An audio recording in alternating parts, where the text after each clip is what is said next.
You click this video because some part of you knows you don't want to wake up one day and realize you lived the wrong life. That's how it happens, not in a dramatic instant, but through 1,000 tiny surrenders, every quiet compromise, every lie to fit in, every truth you ignore to stay safe, until one morning you can't recognize the person looking back. That isn't fate, it's a pattern, and Nietzsche saw it coming. Beneath his fury, beneath his bitterness, was one message: you either learn now or suffer later. If you're watching this, there's still time. The first truth: you were never taught how to think, only how to obey. From birth you're trained to conform. Raise your hand, sit still, memorize, repeat. Rarely are you asked what you think. You're told what to think. You're told what to think and rewarded for reciting it. Nietzsche called this the death of the individual spirit because the crowd doesn't want thought, it wants agreement. People grow up mistaking compliance for intelligence, becoming experts at mimicking success, following rules, doing what's expected while losing the ability to question.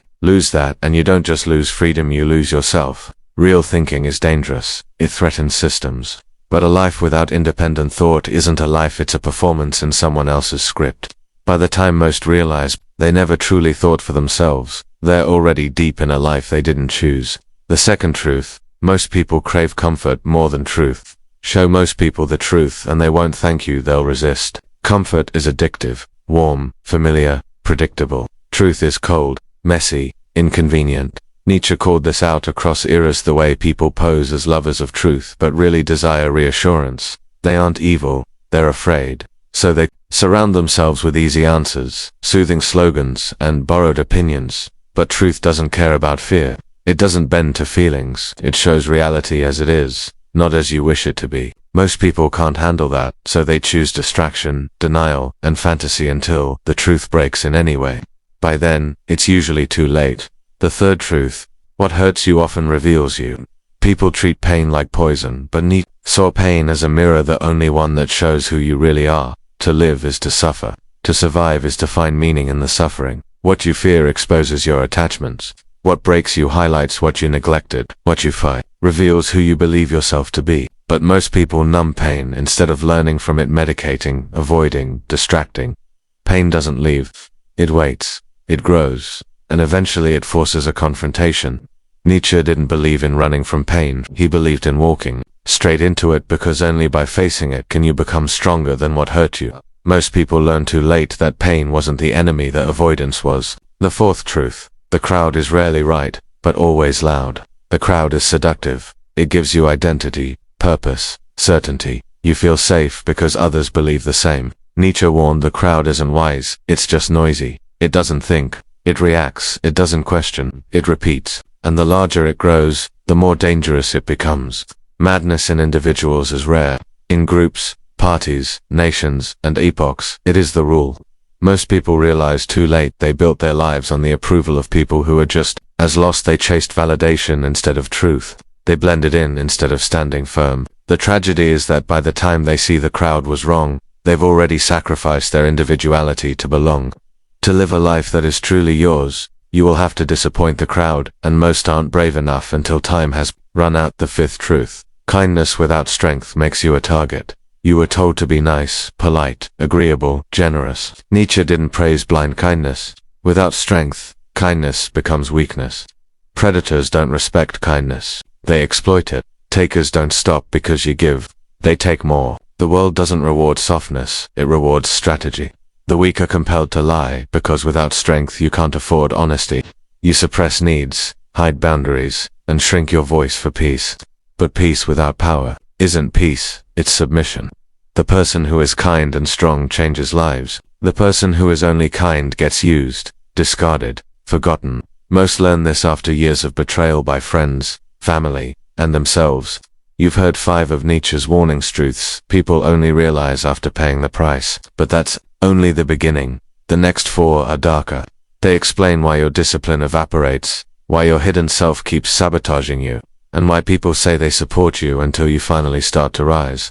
It gets more personal, more uncomfortable, and much more real. If you're ready, let's go. The sixth truth: discipline isn't motivation, it's most chase motivation like a magic key waiting for the right mood, the perfect setup, the inspiring quote. Nietzsche would laugh. If you wait for motivation, you've already ceded power. Discipline isn't punishment or hustle theater, it's integrity. Acting despite feelings, especially when it's hard, is the purest respect for yourself. You brush your teeth not because you're inspired, but because it's who you are. You protect boundaries not because it's easy, but because they matter. Discipline is rooted in meaning, not moods. Build on feelings and you build on sand.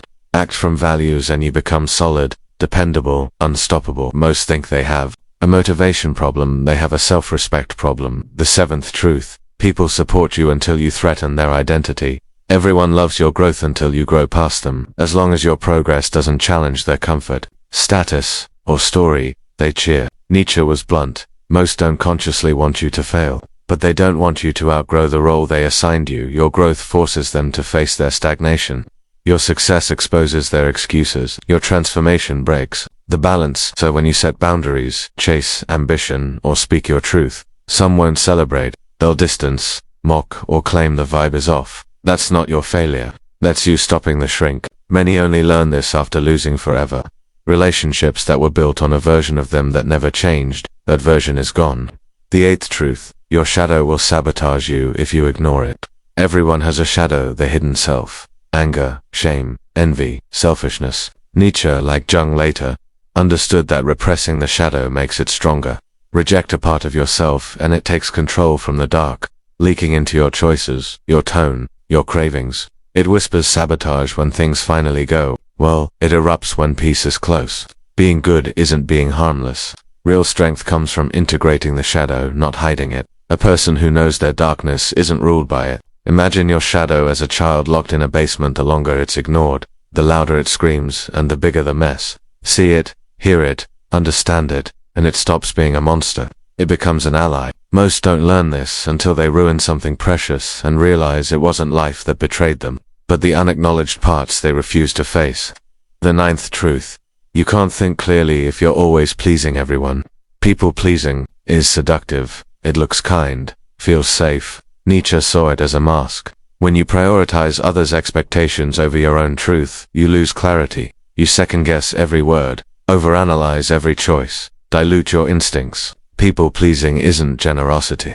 It's fear in costume, fear of rejection, confrontation, being alone. The tragedy: the more you please, the less they see you. Nietzsche believed knowing yourself requires disappointing people not out of malice, but necessity. Your authentic life will contradict someone else's script. Most only grasp this when they realize no one knows the real them because they trained others to love the performance, not the truth. When the truth finally demands to be seen, the people around you may not recognize it or resent it.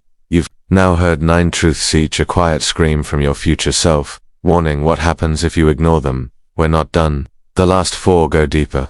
We'll face why you feel empty after doing everything right, why attention is replacing meaning, and how Nietzsche saw death not as an end but as a mirror. The final part won't just ask you to think, it will ask you to change. Let's dive in. The 10th truth: you can still feel empty after doing everything right. We're taught if we check the boxes: degree, job, partner, clean record, happiness follows. Nietzsche saw the hollowness behind those promises.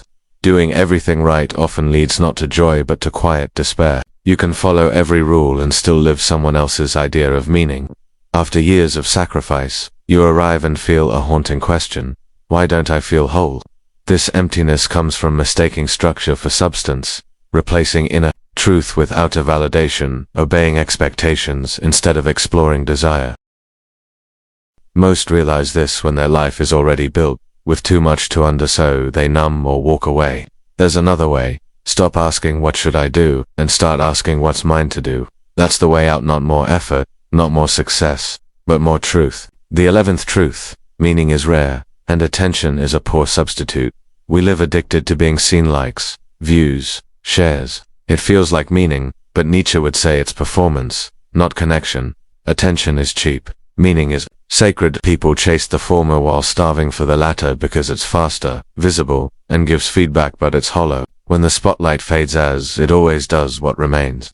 Meaning doesn't come from how many see you. It comes from what you see when you're alone, from work that aligns with your essence, from words that matter even if they echo in silence. Most only learn this after they've been praised and still feel unseen. By then, they've built a persona they can't abandon and lost a self they barely knew.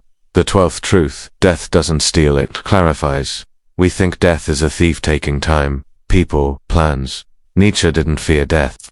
He saw it as a clarifying force. Remember you will die, and you remember what matters. He asked, if you had to live your exact life again and again forever, would you? Most can't say yes, and that's the point. Death isn't the enemy, it's the mirror. It strips the noise, excuses, and delay. It asks, are you spending time or wasting it? Loving deeply or performing affection? Living or just continuing? Most wake to these questions only after loss, diagnosis, or a closing door, and then the unlived life haunts more than death. The 13th truth, your freedom will cost you everything that was fake. Nietzsche's final, brutal truth. To be truly free, not just outwardly but inwardly, you must destroy every illusion that kept you comfortable. False friendships, coping props, titles, the need to be liked. Freedom isn't granted. It's taken. The price is everything that isn't real. Real freedom is terrifying, standing alone in your truth.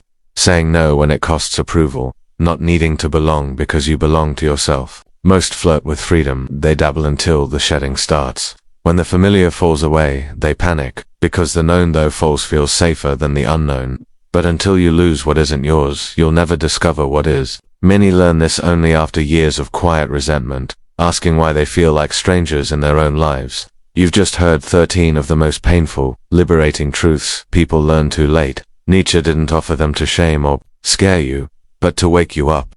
Each truth is a fork in the road. Ignore them and you drift. Live them and you begin. Maybe you're not ready to change everything yet, that's okay. Awareness comes before action. But if even one truth shook something loose, don't let it fade. Tell me which one hit hardest, which one you're still resisting.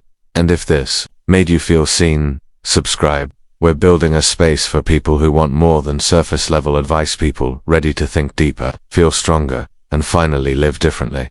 Welcome to Think See. You're not behind. You're just starting with the truth.